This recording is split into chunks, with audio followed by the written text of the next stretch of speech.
You're listening to the Good Old Boys Fantasy Football Podcast. Now here's your hosts, Kevin, Derek, and Alex.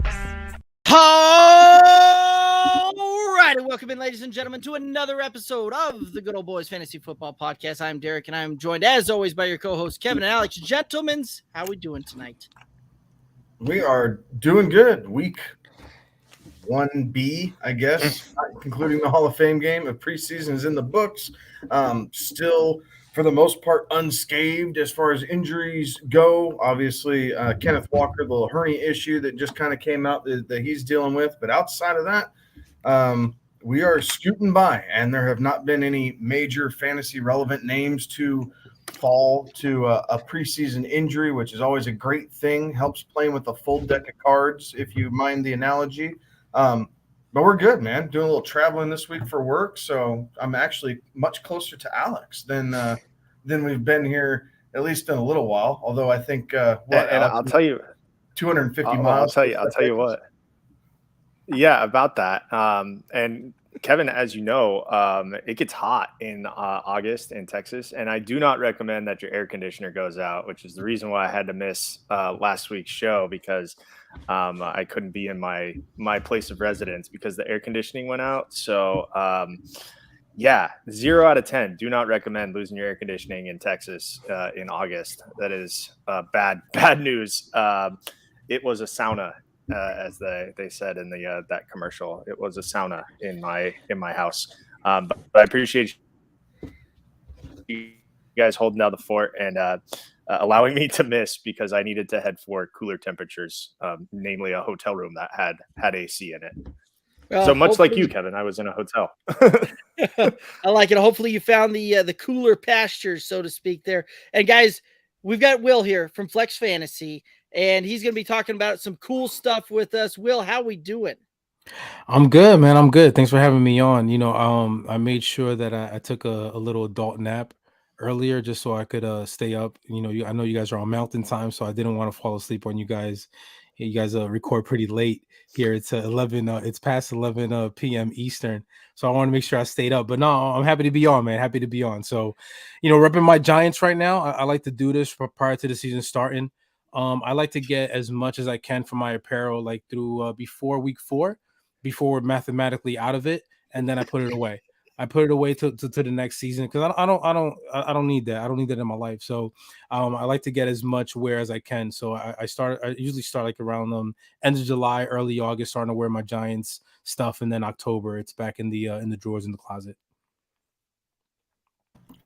We can relate as Broncos fans over the last couple of years. It's been tough listen, sledding for us. You have Russell Wilson now. You know what I'm saying? We do now. Yeah. But it wasn't so great there for a little bit. Broncos, let's ride. All that other stuff. That's great. Right. I'm pulling for the guy. Well, and for what it's worth, you are by far the coolest Giants fan that I've met on this show.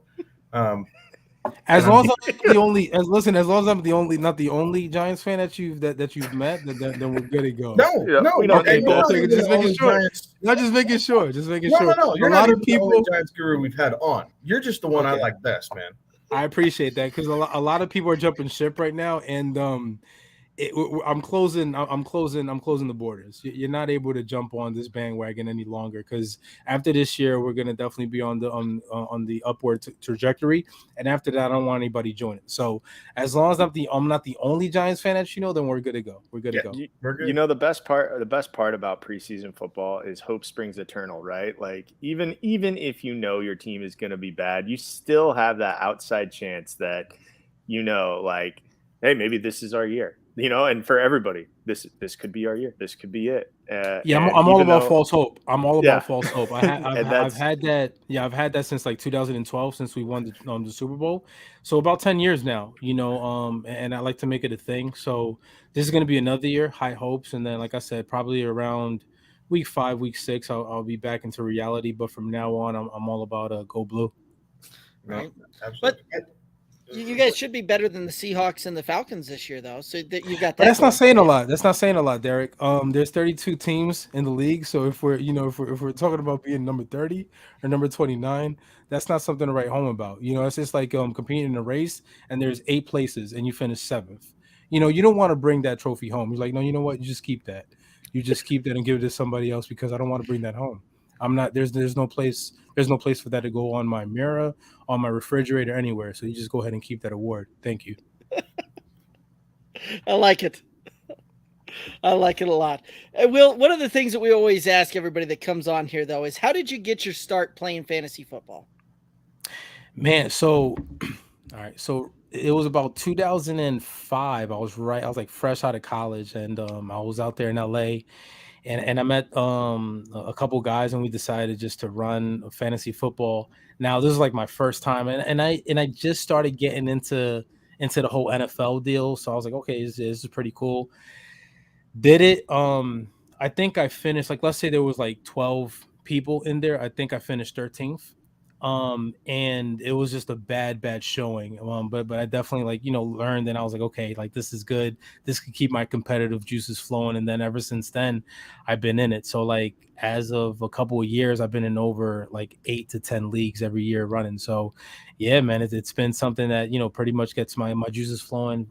Take a look at what's going on out there in the injury news and the transactions and things of that nature, and making sure that I stay on top of it. So it's another way to stay competitive throughout the season. Yeah, absolutely. So another thing we talk about a lot is we're preseason, right? We're draft season coming up. Without giving away too much, in case you're in leagues with listeners or whatever, what's one guy you have kind of listed as one of your sleepers, and what's one guy that you have on any ranking sheet that you're fading him? You don't want any part of him. You just don't think it's going to work out, and you're going to go in a different direction. So I would say players, right? I mean, anybody from the Chicago Bears, I'm not touching. I mean, I don't care. It could be the best skill position player. I'm not touching any Chicago Bears player, and I'm also staying away from pretty much every Detroit Lions player. Listen, Chicago Bears fans and Detroit Lions fans, I don't need it. Don't come at me. But I just don't think. I just think that I'm better off looking other places. I just don't think that the Bears are gonna have a good season, and also, it's just real football is different than fantasy football, and I just don't think they're gonna fare well either in fantasy football, just based off what they did in the draft or lack thereof, not providing Justin Fields with any weapons there. So I just think it's gonna be a hard no for me on any player on the Chicago Bears. So just all around the board there. You bring up a very interesting point there, though, about not drafting any Lions players, because I don't know if this is true, and it really just dawned on me. Obviously, Hard Knocks is following Detroit this year. I'm curious if there's ever been. There's probably no way to prove this or study it. The Wi-Fi got him. There, did I lose you guys? I'm still good, right? I can hear you now. Good? Yep. No? Okay. You're good. Sorry. But if there's that irrational falling for a player because you see him so much on Hard Knocks and you think, oh, he's going to have such a breakout year because he's presented in a positive light or whatever on the show, and you get invested in it. So I'm curious if there will be kind of a bump in Lions players that do get drafted just because of that show. But back to a question that I have for you. What's your favorite type? We talk about all different kinds of leagues that we're in, and you're in a strange league with us that we're trying out this year, which there's still spots open, and we'll plug that later in the show. But we're playing in an eliminator league, which is a guillotine type league. Do you like to play best ball or standard redraft? What's your favorite type of fantasy football to play? I'll say Dynasty is starting to be my favorite. As of a couple of years ago, Dynasty is definitely a couple of my favorites. I mean, if you come up on a good or a couple good players that are going to be good for not only that year but for the upcoming following years, is going to be you're going to be in a good situation.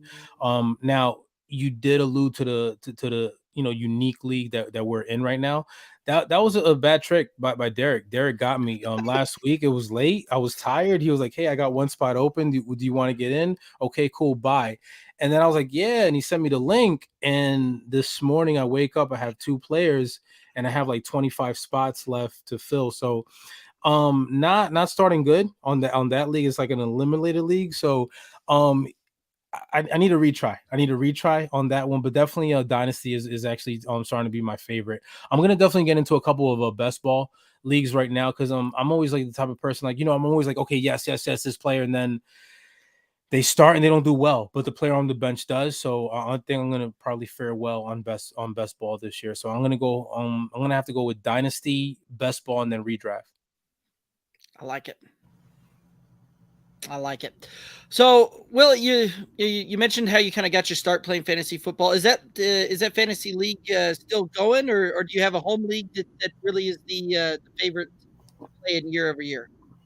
No, yeah, it's still going. The funny thing about that league is that it started off at like a $50 buy-in, and now it's like close to like $300 buy-in every year. So it's pretty good. It's pretty competitive, and we get into the banter week in and week out. So that's pretty good. But yeah, it's still going. But like I said, I mean, now I'm in upwards of 10+ leagues every single year. So that's also a good thing. I like it. Cool. Any other questions for Will? Or are we ready to talk about some flex fantasy? I think we need to learn something about flex fantasy here. I think so too. So, Will, I've got the old flex fantasy kind of right here, ready to rock and roll. And we can get to that one here in a minute. But why don't you go ahead and tell us a little bit about flex fantasy and some of the cool stuff? Like, this is one of the things that we started doing some of this stuff with you guys last year and playing in the Tournament of Champions. You guys are bringing that back. We're playing in that one again. Super excited to do that one. But I know that you guys have a bunch of new things that are coming out with Flex Fantasy, and we're very excited to hear about that. And I know the listeners are very excited to hear about that as well. Yeah, absolutely. So it's gonna be big this year. I mean, last year it started around like week 6. This year heading into the season, doing a lot of work. We revamped last year. It was Get Props. Now it's we rebranded into Flex Fantasy. Got a new logo and everything. A lot of major updates to the app. But it's just a cool way to engage, be competitive. If you are on any fantasy leagues via Sleeper or Yahoo, you can go ahead and sync your team onto our platform and pretty much go ahead and compete with anybody, not only your friends and family, strangers, but also anybody in the fantasy community. So if you, let's say you just met me today, you have a team that's already like pre-existing, and I come on and you could go ahead and challenge each other every single week, head to head. And we're just offering best ball this year, introduced best ball. We just talked about it. So that's going to be a huge thing. So it's just one of those things where if you want to go ahead and either play for money, or if you want to play for bragging rights, you can go ahead and do so on a week out basis. There's 3 different ways to go ahead and do it. So the first way is head to head. Second way is to pretty much upload your team there, create a challenge, and then other people could go ahead and try to compete. You have the ability to choose what team you want to compete against.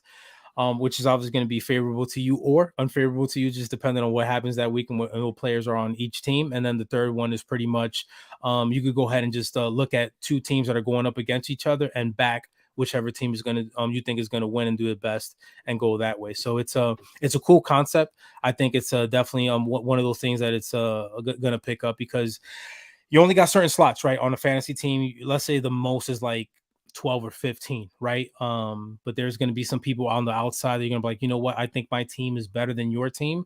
My team has a better chance of winning against your team. And then you can go ahead and challenge them on a weekend basis and then go from there.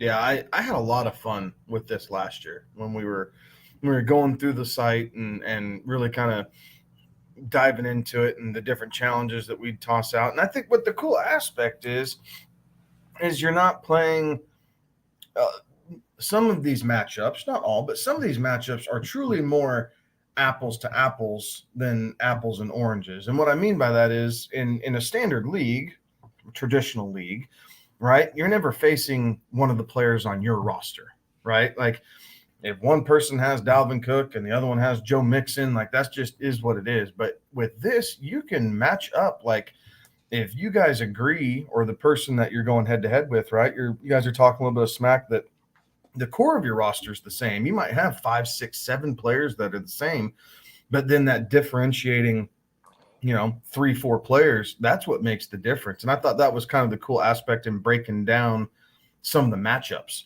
that we were talking about last year was, you're going through and even. It's like, okay, we're drilling down into this is what the difference is, and this is what's going to make or break a win or loss for you. So it is cool. It's definitely unique. I like it. It's an easy navigating app and the website there, and I have a lot of fun with it. Yeah, I think the best part. Oh, sorry to cut you off there, Will. No, you're good. You're good. I think the best part about it is, like you can get into, say your workplace doesn't exactly appreciate you doing fantasy football through the workplace. Say that, is an option. But you are in fantasy football leagues and you got a coworker that's got, a fantasy football league, but you're not in the same league together. Well, now you guys can get in together and compete against each other and see, who would have won that week. So I kind of like that you can actually settle some differences. And it's no longer just up to, well, I would have beat you this week, with this roster that I put out there. No, you can actually figure that out and go head to head with somebody who you're not, sharing a league with. And I think that's really the cool aspect of what you guys are doing. No, yeah, it's like I said, it's gonna be a good thing. And like Kevin said, it's one of those things where it's not like your typical league where you have to, like, let's say like in some DFS formats, right? There's no sharks and no algorithms, so it's pretty much like, hey, your team against my team, mano a mano. And even if we have some of the best players, or even some of the same players, that 3 or 4 different players that we have on our team is going to make the difference. So it's one of those things where, if you talk to somebody like week in and week out about, hey, I got this player and I got these players on my team and my team is better than yours, and you go ahead and pretty much settle that on our platform and on our app. Absolutely. And it's for us, one of the great things about it is it gives us a different way to connect with some of the listeners and some of the, the folks that watch us, week in, week out, is, we're able to put up some teams out there and they're able to challenge us directly on that one, put up their roster, put up our roster, and just see how that one comes out to play. So yeah, that's kind of one of the things that we've all enjoyed about it, as well as the fact that we get to hop in there and we get to kind of pick which side we think is going to win on some of these things, but also gives us a chance to connect with everybody out there, watching and listening, is the fact that, we put open challenges up there every single week and we can have folks hop in and challenge us out there as well. So that's one of the really cool things that I've liked about that as well. And one of the easiest things, or one of the best things about Flex Fantasy too, is how easy it is to use, right? Like, it's a very intuitive user base. It's not one of those that some of these apps, when you download them, you're trying to play through a website, you've got to take a crash course and have, no rocket science in order to try and figure out how to set a lineup. Like, that was one of my favorite things about this, was it was very intuitive and very easy to use on that one. So, Will, that's kind of brings me to another point there. Like, I know that you guys are also working on some other cool things there. But one of the cool things that you guys are bringing out right now is kind of the Tournament of Champions. What can you tell us about that? Yeah, man. So last year there was eight participants in it. This year, I was pretty much like, hey, let's make it bigger and better this year. So we doubled the amount of participants from 8 to 16.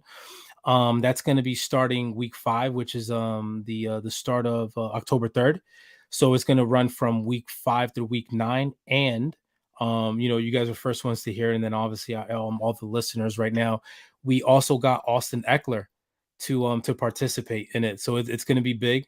It's going to be a big tournament. It's going to be bracket style, kind of like, think about your March Madness.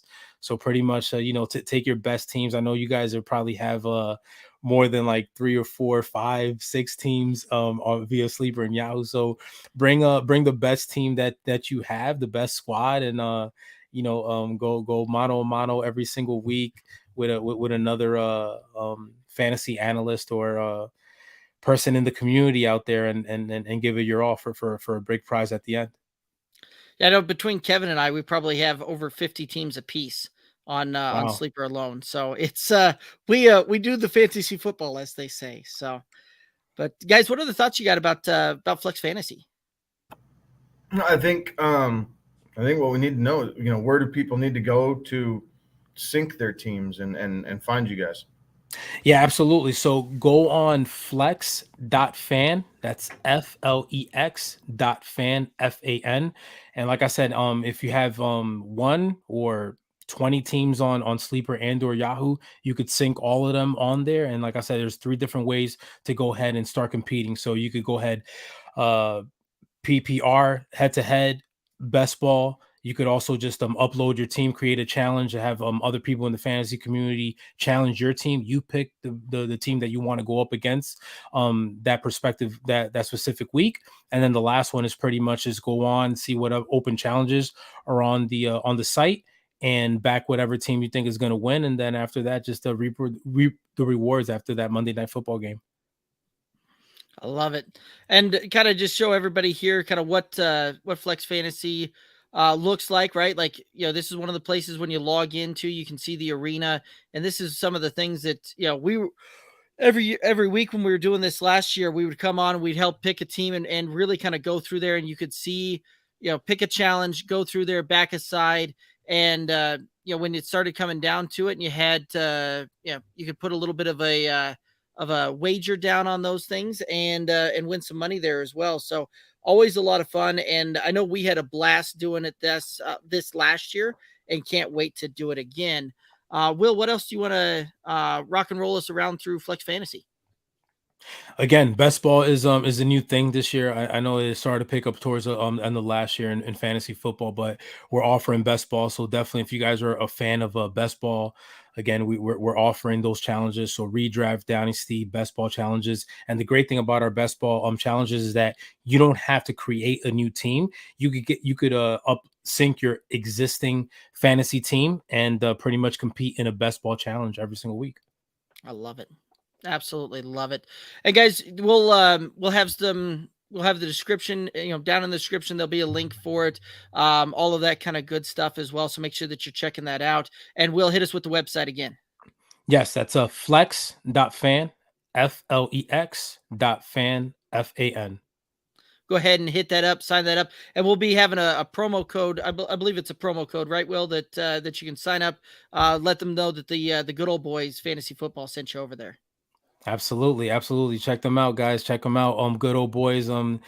They great for us last year. Looking forward to partnering up with them this year, and it's going to be a great season. Again, looking forward to competing in the that fantasy league that Derek put me into last week. I need a retry because I only have 2 players, but I'm using up all my fab that I have on the remaining positions that I have out there on the empty slots. There's still plenty of good players out there. Yeah. For everybody out there curious what's going on there, right? The eliminator that Alex has been plugging and chugging every single week. Like we started kicking off the first round of drafting that last night. Still have a couple of spots open. So if you're interested, shoot us a DM, Twitter, Instagram, Facebook, TikTok, all those good places at Good Old Boys FF, and let us know. We can get you in there. And like I said, a couple of spots open. Blind auction draft, which is something that I don't think any of us on the screen had ever done before. And I'm not gonna lie, it's kind of one of my more favorite ways to draft now, having done that. So very, very interesting there. But one other comment coming in here. Sober Money over on YouTube saying, "What's up, gents?" Sober Money. Thanks for tuning in. Leadership Lessons, good to see you back in the comments. And I like this one, so we're gonna go back to it. Just Leadership Lesson saying, "Can't wait to flex my fantasy roster on Flex Fantasy." Absolutely. That is the place to go and do it. And lots of challenges there. Flex.fan is the website. Hit it up, sign up. Let's get this thing rolling, and let's get that rocking and rolling. Guys, I think it's about time we start heading into and we start talking about some of the different draft strategies out there. That's one of the big time of the year for it. And we're starting to talk about the different tier strategies and why tiers ultimately matter. And I know, Kevin, you have a very good point of view around kind of where the tiers set up and why tiers matter. And I'm just going to let you kind of run with that one. Right on. So I've been using this strategy, I don't know, 4 or 5 years now, and it's not reinventing the wheel. It's just trying to simplify things, right? And so the tier strategy is one that I implement because at times I think everybody's everybody gets their fan hat, right? Like we start drafting, we're playing fantasy football, we're trying to win money, or even if it's just bragging rights against friends, and we want to go out and dominate, but we're a fan of the hometown team. So we are going to draft these hometown guys because we hear the most coach speak out of that area. The local radio shows are talking about that team. Everything's hyped up, and it's not necessarily what is truthful in the fantasy community, right? Some of it's true, some of it's inside knowledge, absolutely, and some of it's just stuff to fill the airwaves because these guys need ratings to get paid, right? So the tier strategy is taking a group of players with similar plausible outcomes. And so what I mean by that is, we're going to be covering quarterbacks here tonight as we get further in. So I'll use that as an example, right? Like in your quarterbacks, you have, we talk about QB1, right? Well, QB1 in fantasy is anything 1 through 12, obviously, but in those 12 positions, depending on how you're breaking it out and how you finish or how you think these guys can finish, you could have 3, possibly 4 tiers if you want to really drill down into it between these 12 positions, right? So we'll start at the top. Pretty much the first 3 quarterbacks going off the board in just about any format is Justin Herbert and Josh Allen and Patrick Mahomes, right? So if you think that those 3 guys essentially have the best chance of finishing as the number 1 overall quarterback, right? That's your tier 1, right? So anything less than that, you default over, right? And so what this does is if you really have your eye on Josh Allen, right? He's finished as QB1 the last 2 seasons, depending on the scoring format, but the one that we play the most, he's finished as number 1, right? So if he's the guy we think is going to finish there and we get sniped, right? Like we're sitting there in the 3rd round in a single quarterback league and Josh Allen goes off the board, and instead of getting put on tilt, right, which is the goal if you're drafting, right? You want to put your league on tilt, make them think about it, make them waste time, make them make bad decisions and irrational ones. You have these tiers, and so you can take a breath and you look at your cheat sheet and you go, you know what? Allen's gone, but Mahomes is sitting here, right? Like I really like Patrick Mahomes. Like I think that he has maybe a slightly less probability, but a still greater probability than everyone else left on my board. So if I want quarterback, boom, that's where I'm going. What it also does by breaking things out in tiers, it helps keep you from reaching from players if you're at the end of a run, right? So running backs in the first couple rounds, big runs of running backs, right? But what you don't want to do is get caught taking a player just to have a position filled on your roster, right? A lot of fantasy is being diligent about what the board is when it comes to you to build the best overall team, not just the best running back. So, if you're thinking running back, your heart's set on running back, but the top 5 guys go, right? And it's pretty probable for the first round. A lot of times 5-6 running backs go in the first round. This year, it's about that number mixed in with these wide receivers, right? So it's telling you don't chase Nick Chubb, pivot and look at a Jamar Chase, a Justin Jefferson. If you want to be different, a Travis Kelsey, right? Something in that neighborhood where you get better fantasy value for your team as opposed to just reaching for the next guy because you don't want to be without. So as we get into these draft strategies, and we'll start going into it in further detail when we show our rankings here in just a minute, keep that in mind. This is about overall performance and not getting caught up in the moment chasing a guy just because you feel like you have to have him on your roster when ultimately, is chasing Josh Jacobs, for example. Is chasing Josh Jacobs to be your second running back on your roster as good of a move as taking a breath and pivoting over to a Cortland Sutton, a Godwin, right? I know he's coming back from injury, but if you have him ranked higher overall, like it helps separate some of that to alleviate the stress of in drafting, especially if you have, a 30-second, 1 minute, 2 minute timer. Helps make some of those decisions really easy for you. So that way you're not scrambling around, you misclick, and then you go, crap, now I'm stuck with a guy that I didn't want anything of, as opposed to, all right, you took him, that's fine. I'm shifting my gears over here, and now I'm going to build my roster this way, and I'm still going to find a way to come out on top. That's really what it boils down to, right? Is when you're drafting, you are trying to get the best value, right? So that's where this tiered strategy that we've been talking about for a couple of years on this show, and obviously, Kevin has employed it and employed it well, if I might add, in several leagues that he's in.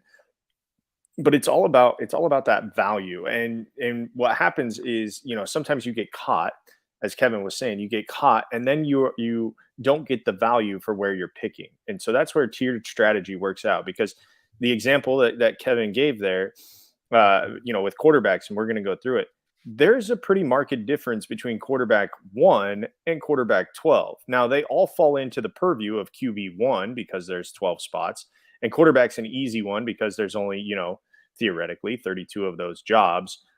This year it's going to be like the last couple of years. It's been kind of wonky, and 36, 38, however many guys it is, but throughout the course of the season. But there's a big difference between QB1 and QB12. Now, if you're just saying, oh, this is a top 12 quarterback, well, that's great. But do you want a top 4 quarterback that can easily finish as QB1 overall, or do you want quarterback 5 through 8 that may not have the ability to finish in that QB1? Well, there's drop-offs there, and so that's kind of how we differentiate these tiers, is in the drop-offs. It's in the gaps of scoring points overall. So it's definitely changed how I draft, because I used to draft on almost just willing things into reality, by taking a guy where I think I need to take a guy. But if you want to do like this show's tagline, win cash and trophies, then employ the tier system, or using a system like this helps you stay within your draft strategy, and helps keep you on task, and doesn't make you lose value on any of your draft picks. Will, anything to add on the tier system there? Yeah, well, first of all, you guys are way more advanced than I am. I'm a horrible evaluator of players, because here's how it happens with me. It's like, hey, Will, I'm like, hey, what did the guy run in his 40 time? He ran a 4.3. Okay, great. I'm going to draft him in the first round. But Will, he's a DB. I don't care. Right. So I can't go ahead and draft Jalen Ramsey in the first round. Right. So definitely on board with what Kevin and Alex said. There's 12 spots. If we're talking about like the quarterback, I like to stay in the middle. If I'm in the middle, I'm good. So I'm going to just let you guys know right now, I have a lot of shares in Russell Wilson this year. A lot of shares, right? We're looking at a new offense. He's in Denver. You're looking at the weapons, and you're also looking at new head coach. Is going to be on an offensive powerhouse there, as opposed to the Seahawks, where we know that Pete Carroll just wanted to run the ball no matter what, except for that last play in the Super Bowl against the New England Patriots, where they lost. But other than that, they want to go ahead and run the ball, right? So I think that Russell Wilson is definitely a proven player in the league, and he's shown that he could go ahead and sling it pretty much all across the field. So I like to be right in the middle. A lot of people don't have Russell Wilson that high, but you have to look at the players that he has around them, the philosophy that they're going to go in. And then also I take a look at the schedule. Obviously, we know they're going to face the people in their division twice a year, but then outside of that, who else are they going to play? So my little secret here, guys, and for the audience, is whoever's playing the Jacksonville Jaguars, like to go ahead and take a look at those players and see how they're going to go ahead and fare, because we could always count on the Jaguars not coming up, coming up short pretty much throughout the season. Love it. Unless you're Carson Wentz in week 18 and need the win. Well, listen, right. Unless you're the Colts, unless look, Alex, I didn't game. Listen, there are it wasn't me.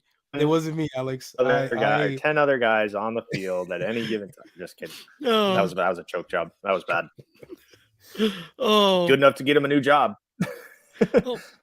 Well, yes, we'll just leave it at that. Alrighty, I'm gonna go ahead and we're gonna just pull up the some of our consensus rankings here, as well as some of our tiers and how we kind of have that broken down, and we'll kind of go through that here, and we'll want you to kind of chime in here and kind of see, let us know kind of what you're thinking here as far as where you really kind of like taking guys in there as well. So we'll just start off with the quarterbacks here, and consensus wise, right? We're just going to kind of run through our top 12 here. Consensus wise, we have it ranked out where it's Josh Allen, Patrick Mahomes, Justin Herbert, Lamar Jackson, Tom Brady, Kyler Murray, Jalen Hurts, Russell Wilson, Aaron Rodgers, Joe Burrow, Matthew Stafford, Dak Prescott, rounding out the top 12 there. Now, there's obviously going to be some tier breaks in there for the most part here, right? And so that's where each of us will kind of go through and we'll kind of break down on where we see some of these tier differences and where that kind of comes through there.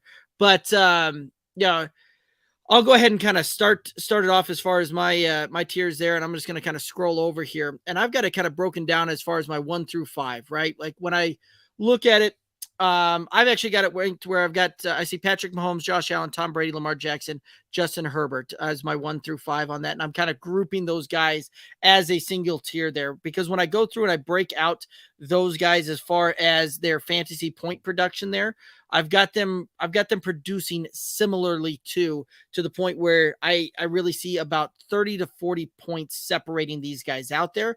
And then when I get to my next tier, there's a big drop off of about 20 points difference between where I see Justin Herbert scoring and where I see Russell Wilson scoring there to kind of mark my my second tier there. But guys, what do you think? Where's kind of your tier breakdown go there? Can I just say how much I hate doing this, because you guys are obviously much smarter than I am, and if you're paying attention, pay attention to Derek and Kevin's rankings. Like, don't pay attention to my rankings. I know I'm part of the consensus, but like the consensus, I'm clearly, I go through and I do these and I talk myself into certain numbers, and I'm like, oh, okay, yeah, so that makes he's going to be down here. Oh my gosh. And then you end up with Matt Stafford at 12. Like, that's just how it shook out for me. But my goodness. My number 13 will shock some folks, I have a feeling.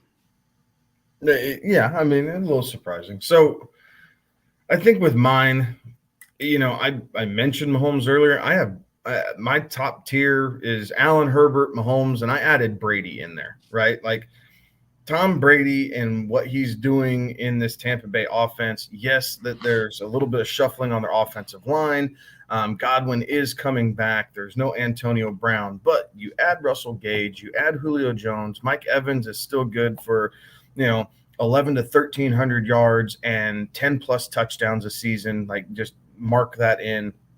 So I do think Brady's going to finish there. So my top tier is 4 guys with Allen, Herbert, Brady, and Mahomes. And after that, I kind of have, the next tier of 4 guys, right? Lamar Jackson, Matthew Stafford, Hurts, Burrow, and actually Kyler Murray's in there as well. And so with a big part of this tier is their leg ability, right? Their ability to move the ball on the ground and tuck it and run, where maybe Stafford and Burrow don't have as much of that ability, especially Stafford.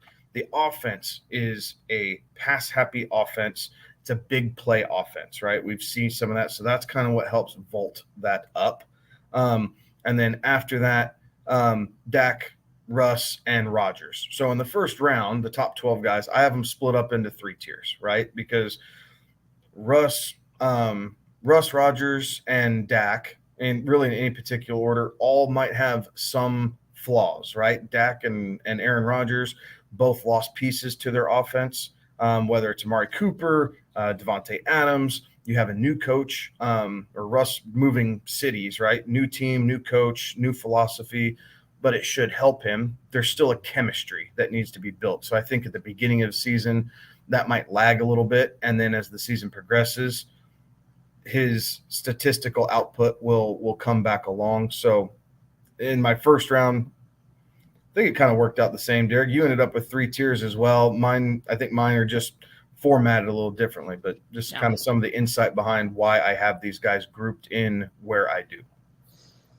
Yeah, my tier breaks come after 4 with Allen, Jackson, Mahomes, and Herbert.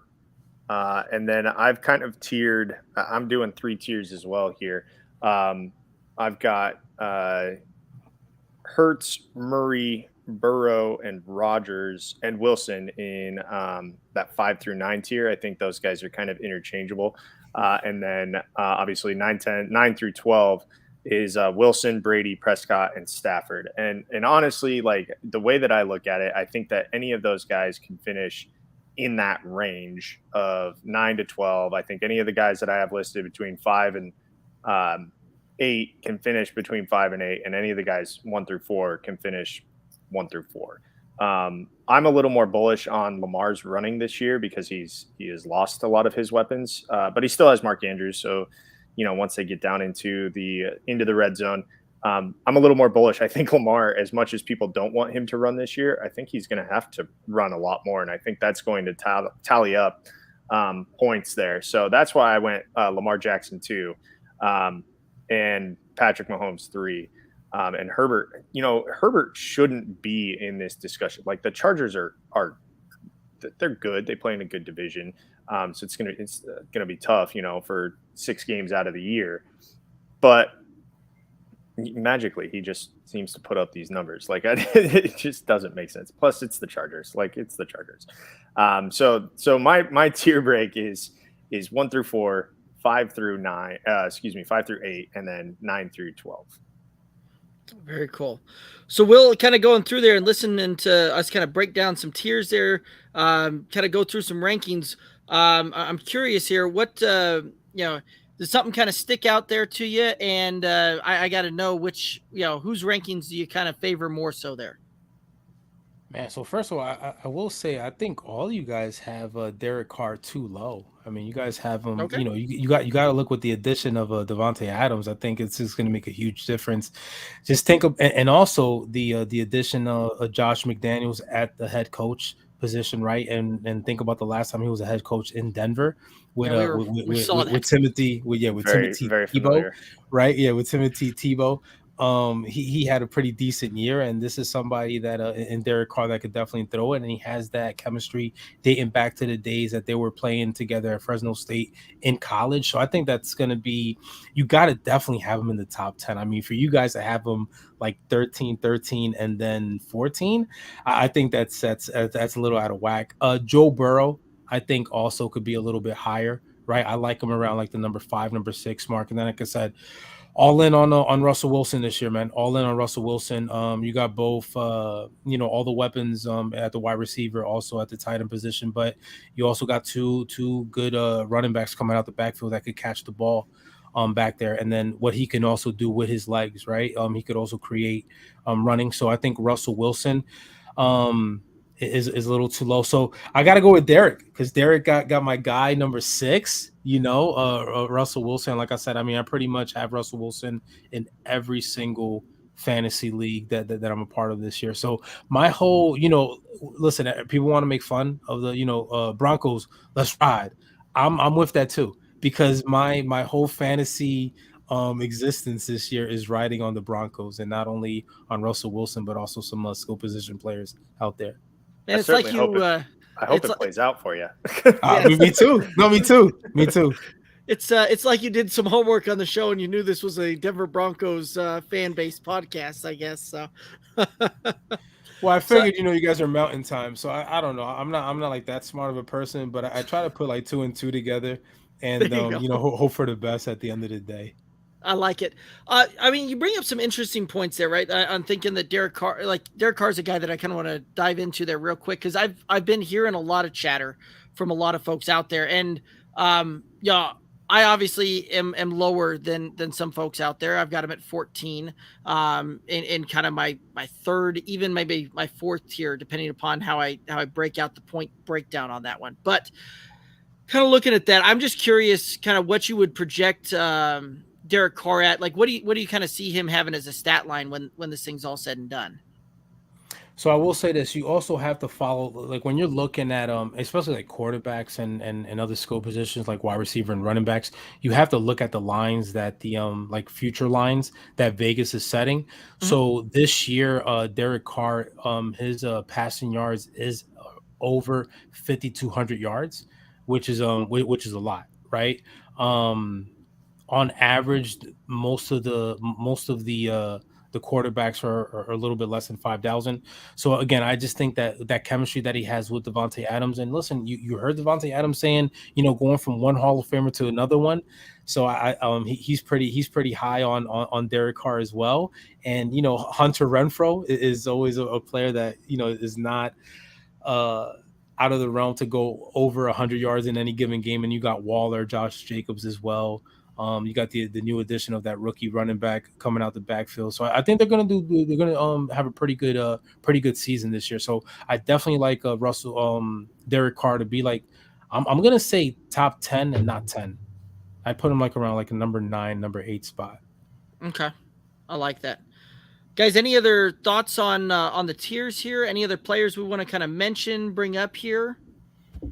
No, I think that was probably, at least for me personally, when I was going through it, Derek Carr and Kirk Cousins both, right? Because I really like the system that Minnesota's implementing, and I think that it is possible that both Carr and Cousins end up inside that top 10. I think with Carr specifically, I think that the Raiders, with what they're able to do offensively as a whole, right?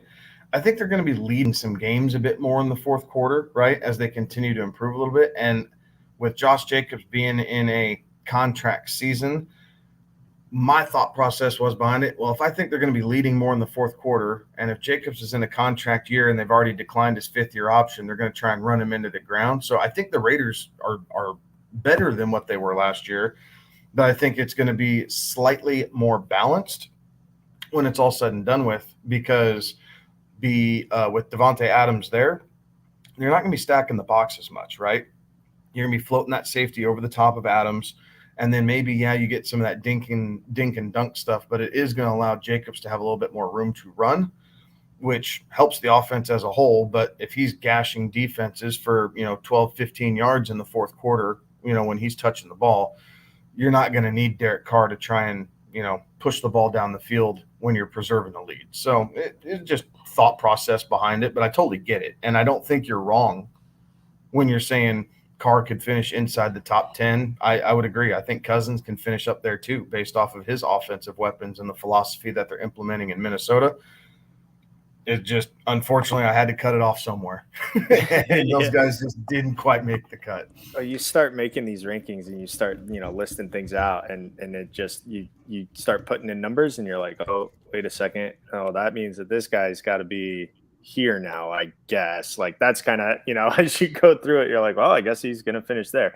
So it's for Derek Carr, for me, it was just that felt right. I feel like I'm probably still a little, I might be a little too low on Matt Stafford, given the weapons that he has. I don't feel like I'm too far off, but I'm probably a little too low on Matt Stafford.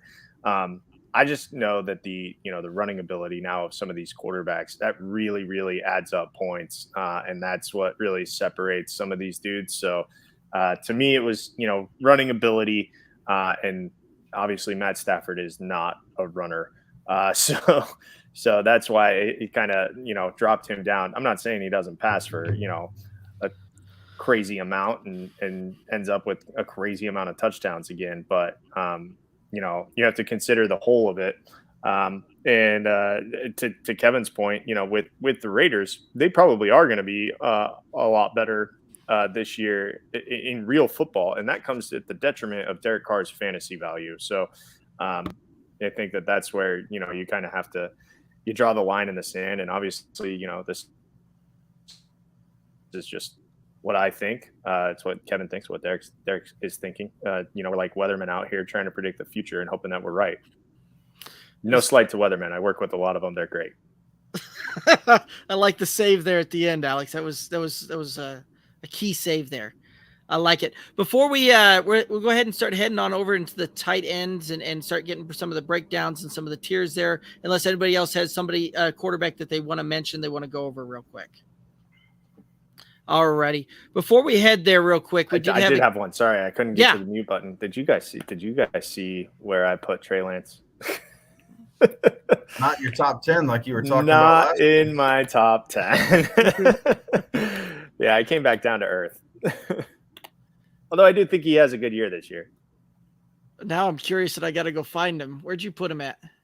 Maybe like 16 or so. That's what I said. I think he's like 16. 15. I see him on your list right there.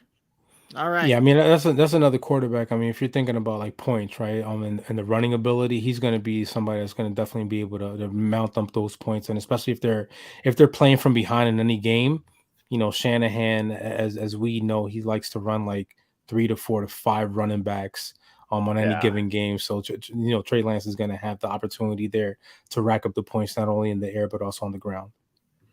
Absolutely. Before we head on into the tight ends, we did have a question coming through on the YouTube here, so we'll go ahead and hit that one up there. Toxic Lure over there on YouTube says he's got a 12-man PPR redraft. He's trading James Conner, Pitts, Allen Robinson, Jameson Williams for Najee, Deontay, Sutton, and I'm acquiring Pat Freiermuth from another trade. I am assuming, Toxic Lure, that you're kind of looking for our thoughts and whether you won that one or which side we would like. So we'll just kind of chalk it up to which side do you like on that trade there? This one's tricky because Connor had a really good, like Connor found the end zone so much last year. Mm-hmm. Yeah. And I don't know that he finds the end zone that many times this year. My biggest worry is that he's too heavy on Steelers with Najee, Deontay, and getting Freiermuth.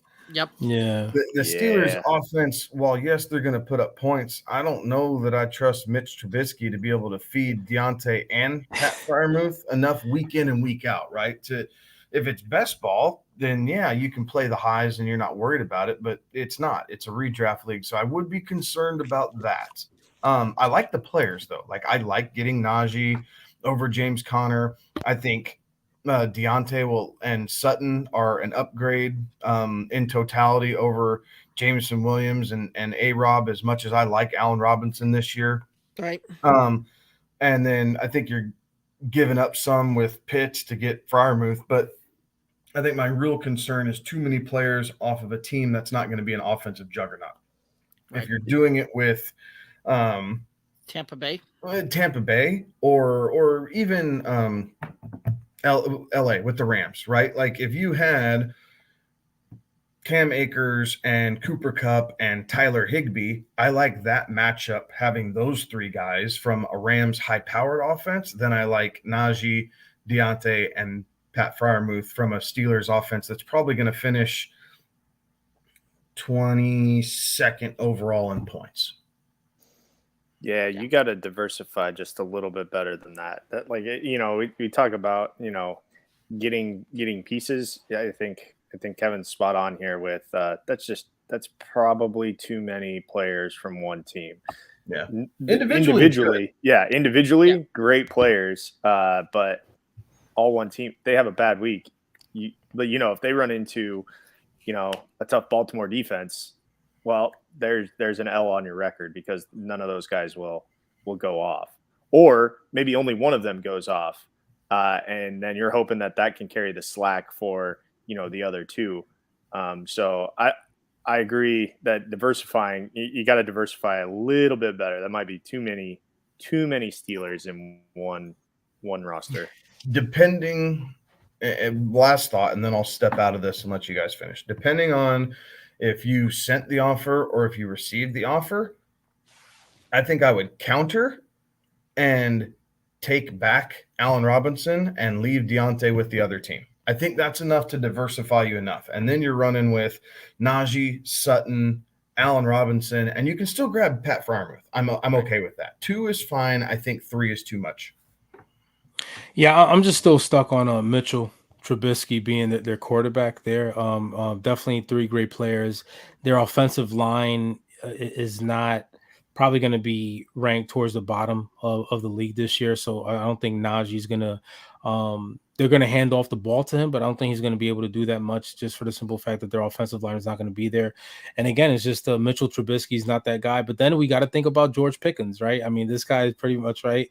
I think if he hasn't already been, nominated for the Hall of Fame, he's going to be there by the start of the season, right? Because I mean, every I like day, this guy so every day. much. You're Every coming day. on our show whenever you want, man. He is Thank you, like, Kevin. "You are my Even Georgia listen, boy." let me tell you something. Even if I didn't get that invite, that was gonna happen anyway. But I appreciate it. And no, I just think that Deontay, he may be the number 2, man. I mean, he may be the number 2, and that's just based off what we're seeing right now in preseason and everything that George Pickens is doing. And then if you look at what happened last year with Jamar Chase and everybody being down, then like all of a sudden, coming to the season, he was like the man for Cincy. I think that George Pickens is going to be that guy, the number 1 guy in Pittsburgh, and then Deontay is going to be second. But I'm not big on Mitchell Trubisky, and I'm not big on the offensive line there. Right. Well, Najee last year, managed to volume his way to a great fantasy finish. Did not get there from an efficiency play, and I see kind of more of the same there. Deontay Johnson, again, had a fantastic fantasy finish, but that was because Big Ben was peppering him with 160 plus targets over the course of the season. I think Cortland Sutton has a great year there as well. Pat Freiermuth, I am not very high on this year, and we'll get to that one here very quickly when we start talking about the tight ends there. But Toxic Lure, appreciate the question, and looks like you got some good trading going on there. Keep them coming. Keep those questions rolling in, guys. Love them. Love those questions, comments coming in. Love interacting with y'all. Let's go ahead and head straight on over into the tight ends here. And as far as tight ends go, we've got. All right. That sheet's not showing it that way, the way I like it. But all right, there we go. So consensus ranking, we've got Travis Kelsey, Mark Andrews, Kyle Pitts, George Kittle, Darren Waller, Dalton Schultz, TJ Hawkinson, Dallas Goddard, Zach Ertz, Dawson Knox. Again, that messed up. All right. Well, we'll have some fun here with this. Anyway, we'll just break it down by individual rankings there. So, Alex, let's go ahead and just start with you on this one as far as where you've got your 1 through 12 and kind of how you got your tier breakdowns here. So this is the one that I think is drafting tight end is actually the one that made me understand drafting tiers when it came to, this system, because there is a pretty marked drop off between where, we consider these tier breaks. I have a top 4. And I think, it used to be that there was a top 1 and then there was everybody else in that top tier with Travis Kelsey. I think that gap has closed. So I have a top 4, and my top 4 are Kelsey, Andrews, Kittle, and Pitts. And I think any one of those guys can finish in the top, 4 spots. I have a break between Darren Waller, unless he's going up against Kevin every week, in which case he would be number 1 overall. But Yes. That's not the case. Dude destroys me. Dude destroys me, man. It's the best. It is the best. It's the funniest thing ever. But not every week is Darren Waller going up against Kevin's fantasy roster. So he is in the next tier. And then, so I have Waller, Schultz, and Goddard. I think that's the next tier. And then there's a break again with Hawkinson, Freiermuth, Irv Smith Jr., Zach Ertz, and Dawson Knox. I think any of those guys can finish in that third tier between 9 and 12. I like it. Right on. I think I got a couple more going on. So I have my top tier is Kelsey and Andrews. And it kind of stops there. Not that I trust Lamar Jackson as much as I trust Patrick Mahomes, but Mark Andrews is clearly his favorite person to throw the football to. And I'm all about that, right? I have no problem with that, but it's Kelsey and Andrews. in that top tier for me, and then it's everybody else, and it's really not even close when I start breaking it down on like a points per game level. After that, Kittle, Pitts, and Waller are in tier 2. Again, Kittle, career high 6 touchdowns. He's not a big touchdown guy, but in PPR leagues, he is gold. He sees a lot of catches, and I think that continues with Trey Lance. I don't think that we're going to see a big drop-off in his target share. Trey Lance is going to need to be able to get the ball out quick as he's still acclimating to the professional game coming into his second year here. So I think Kittle will be very serviceable by the time it's all said and done with. I love the talent of Kyle Pitts, but it's Marcus Mariota, and we've seen Mariota float good tight ends, right? Delaney Walker was a great tight end that Marcus Mariota used a ton when he was there in Tennessee.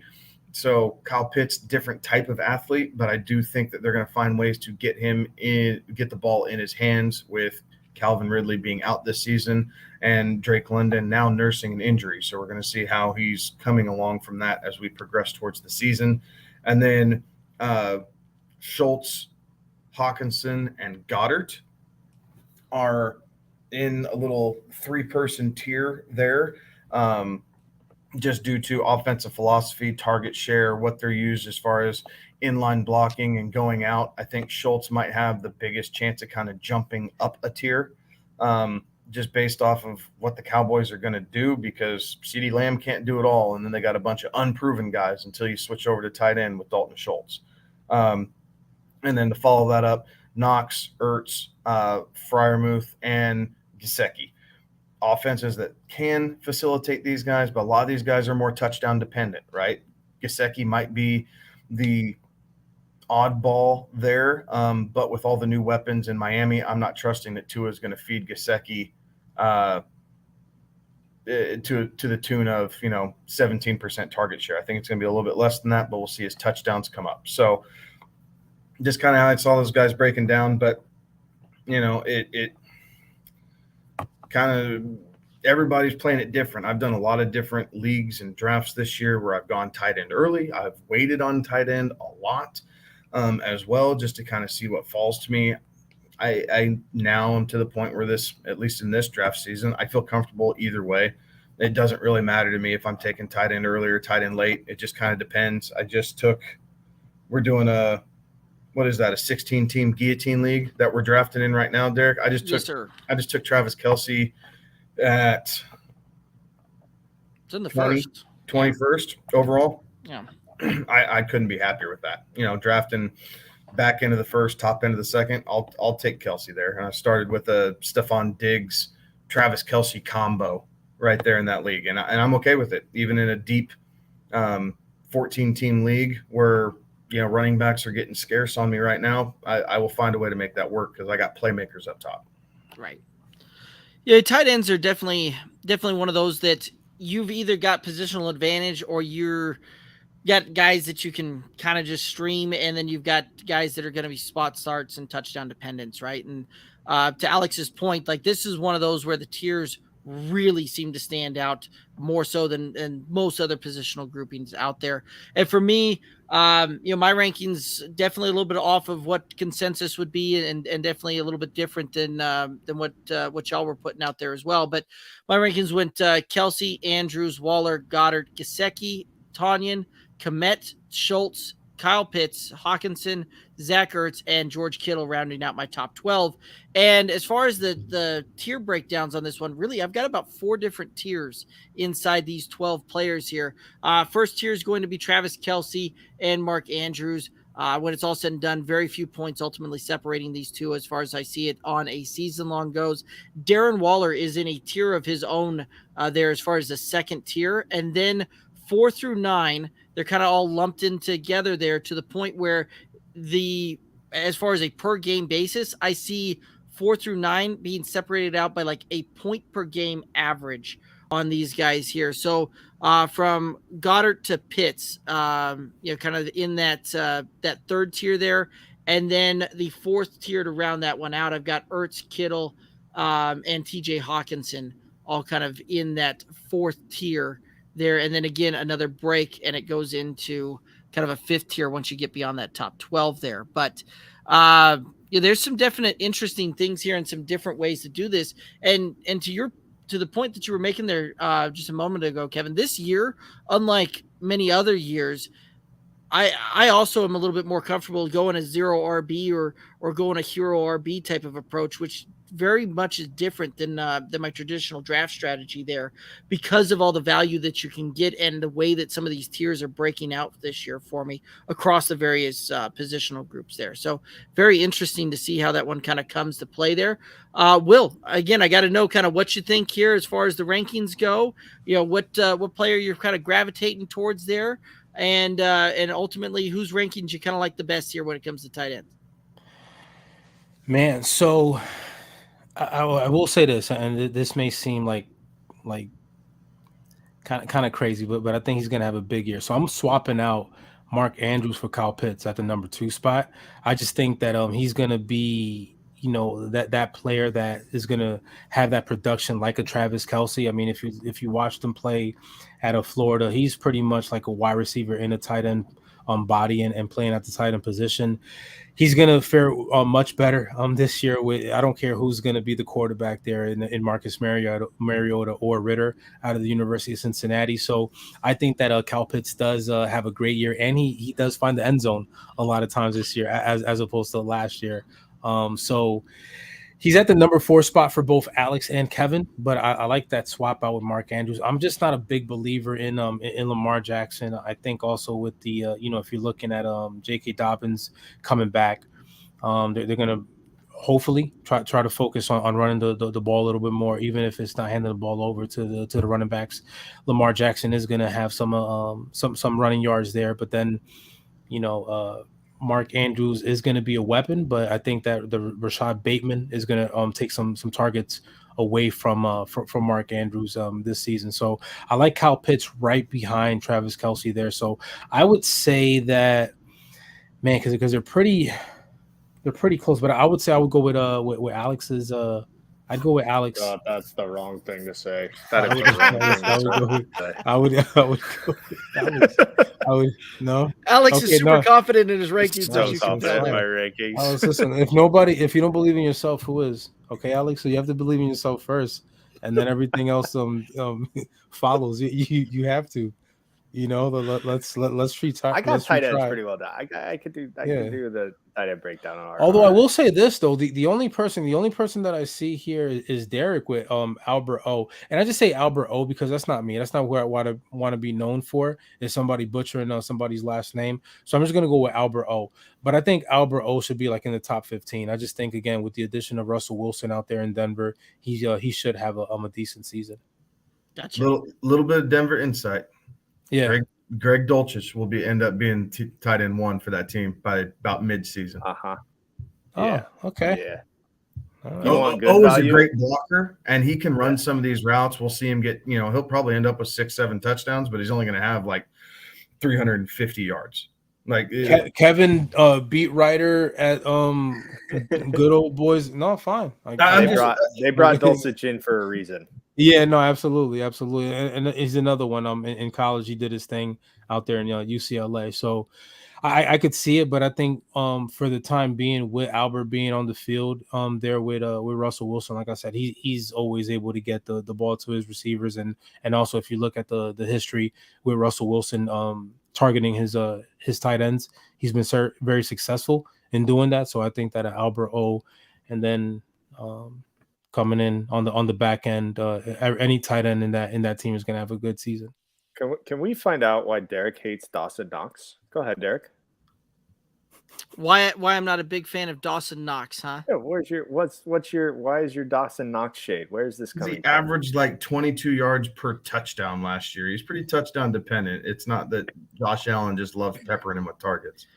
Yeah, I mean, it was one of those that this is kind of the stat line I see for Dawson Knox when the season's over. 40 receptions for 65 targets, 476 yards, and 8 touchdowns, right? Like, that's kind of where I see him ultimately playing out there, which that's where that's going to put him well down there on that one. So, I mean, Dawson Knox, Dawson Knox, I don't know, is going to be near the touchdown fiend that he was this past year. I don't necessarily see that one happening.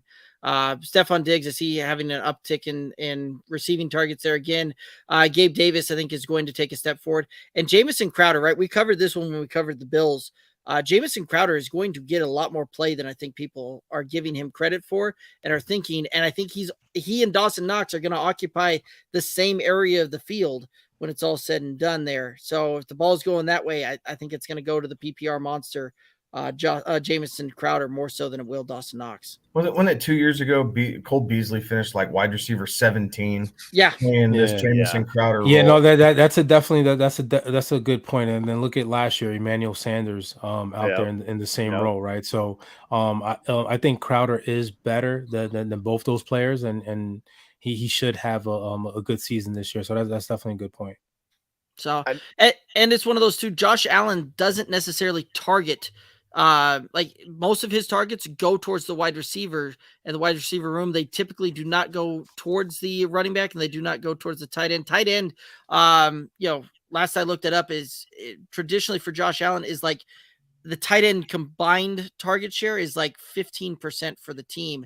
And they also brought in OJ Howard during the offseason there as well. And OJ Howard could have some vulturing capabilities there at the tight end room there as well.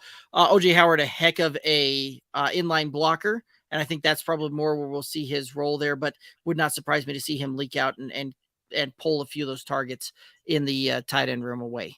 I'm also curious too. I have Irv Smith Jr. at 10. We kind of have him all kind of in that same area. I have him at 10. Kevin, you have him at 14, and Derek, you have him at 13. So we kind of all have him right there in the same area. Are we? I'm trying to. I guess the question to Kevin and Derek is: are we scared of him coming back from the injury, or do we just think that there are better options in front of him? Better options in front of him. Yeah, the way this offense is built is the tight end will definitely get.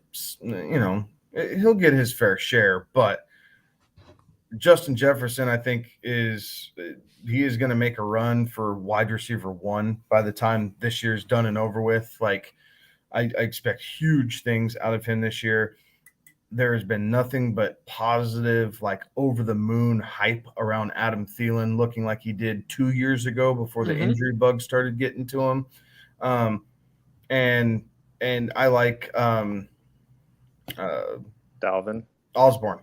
Yeah, KJ Osborne. KJ Osborne as a really solid number 3 for that team. Dalvin Cook's going to do his thing. Like, it's going to be more of a pass-friendly offense for sure, but I don't know if it's going to be pass-friendly enough to support 4 premier pass catchers. So that on top of the injury history, we've never seen Irv Smith play a full season yet. So I'm hedging my bets a little bit. I like the prospect, but I'm not willing to commit to anything higher than, I guess where I have him, just because there's so many unknowns that I need to see out of him before I'm calling my, breakout shot on a third-year tight end that we've seen play all of like 10 games in his career.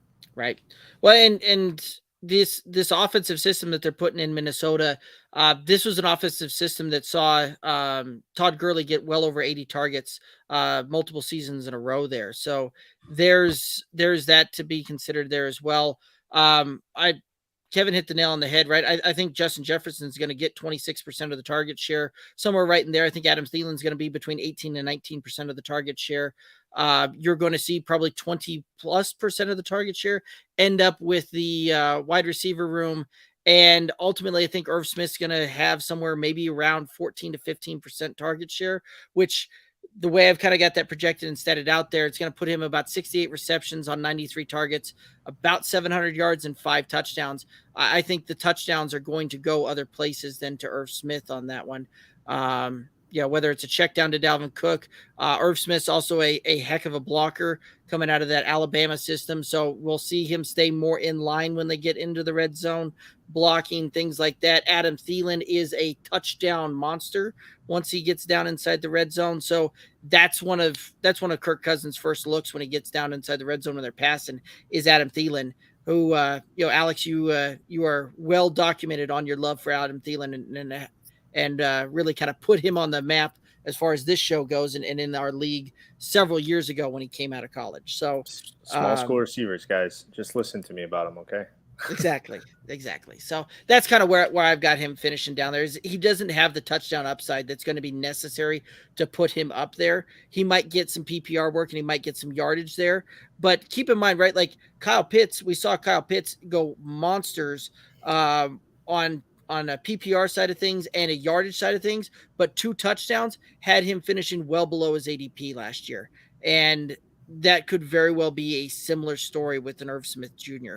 When it's all said and done, right? I don't see him getting the touchdowns to get up inside the top 12. So cool. Well, guys, any other thoughts here on some tight ends? Any other guys we want to mention or talk about here? No, I think I want you to call your shot here on Cole Kmet, because you've been hyping him. You and I have been talking about him a lot this offseason, and I know you really, really like him as your rankings show. So hype your boy up here real quick and try and tell everybody why you like him so much. So part of it is this is a starved pass catching room when it's all said and done, right? David Montgomery isn't necessarily that pass catcher out of the backfield there. Justin Fields, I see him throwing the ball 500 plus times when this thing's all said and done. Those targets have to go to somewhere. Darnell Mooney is not going to see 400 targets when this thing's all said and done. I think Darnell Mooney's going to see somewhere between 140 and 160 targets when this is all said and done. But Cole Kmet is a guy that I think is going to be the second most targeted player on this team. And I see him breaking 120 targets when this thing's all said and done, somewhere around about 23 to 25% of the target share for Chicago is kind of how I see that one playing out. So when that's all said and done, I see him somewhere around about 81 receptions, 126 targets, 829 yards, and 7 touchdowns is kind of how I have him statted out and projected there. So it's going to be a volume play, and the fact that we're probably going to see him fall into the end zone multiple times throughout the year, and we're going to see probably a touchdown about every other game, I think is what's going to ultimately kind of propel him up into kind of tight end 7 there, where he's going to go. And part of the reason I like Cole Kmet there too is the fact that he's going late. You can get him at a discount on that one, and I think he's going to well outperform ADP and can be one of those late round tight ends or later round tight end picks that you can just have as a weekly option there for you. Not necessarily in the set it forget it category, but certainly a guy that can certainly go out there and get the job done. And I believe Chicago's also playing a pretty easy schedule when it comes to the for as far as tight ends go. So they are. Cole Kmet is going to see the easiest strength of schedule for the tight end position against opposing defenses. So there's a lot of things that's going to converge as far as what I'm seeing here. 1 is a strength of schedule, 2 is opportunity, and 3 is lack of other options in that offense. There you go, y'all. You heard it here first. Wait on tight end, grab Kmet, and ride off into the sunset. Yeah, I mean, I like the fact that you can, right now he's going as the tight end 13, pick 144, right? Like that puts him right there in that kind of late round tight end, because that's a 12th to 13th round pick there. And so he's a guy that I can wait on at a lot of depth on that thing. And if I'm right, shoot, I got a weekly starter for me at the tight end position. So with little capital involved. So cool. Any other thoughts here on the tight end tiers? Any other guys you all want to talk about? No, I'm good for tonight. All righty. Well, guys, I do believe that that's going to take us down to the end of it. Want to thank Will so much for coming on. I know it's late out there for you, and appreciate you coming on and talking to us about Flex Fantasy. Why don't you go ahead and hit it up again? Let us know where to go to find Flex Fantasy, and hit us up with a couple of the cool things that y'all have got rolling again on that one. Yeah, absolutely. Go on to flex.fan. Sync your team, whether it's on a Sleeper or Yahoo, and you could go ahead and compete on PPR as well as Best Ball being introduced this year. And existing teams go head to head. create a challenge, have people upload their teams, and you get to pick who you want to go up against. And then lastly, you could go on to the platforms, look at who the teams competing against each other, pick whatever side you want to go ahead, and then reap the benefits at the end of the week. And that's a flex.fan. Love it. And we'll have we'll have that down in the description of the show as well over there on the YouTube, so you guys will be able to click that one. And we'll have some promo codes and all that kind of good stuff to help support the boys over there on that one as well. Will, thank you very much for hopping on here. We know it's late. Where can the folks connect with you and Flex Fantasy on the socials? Yeah, absolutely. On social at Flex_fantasy app, and then me, myself, and I at Biased Opinions _ on Twitter. Also, guys, we do have an Aaron Rodgers signed helmet that we're giving away. So if you guys go on to a flex.fan, join right now. Join the squad, create a challenge, and you have until September 12th to have a chance to win that signed Aaron Rodgers helmet. Love it. Love it. All righty, guys. Well, that's going to take us down to the end. And have any final thoughts out there for the viewers and listeners?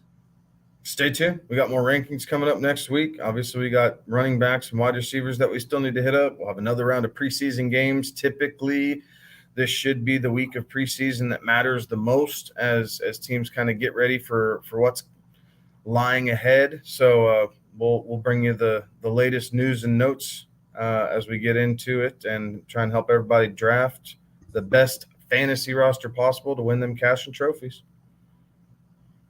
All righty. So, guys, make sure you're hitting up the socials, Twitter, Instagram, Facebook, TikTok, at Good Old Boys FF. We got the website for you, goodoldboysff.com.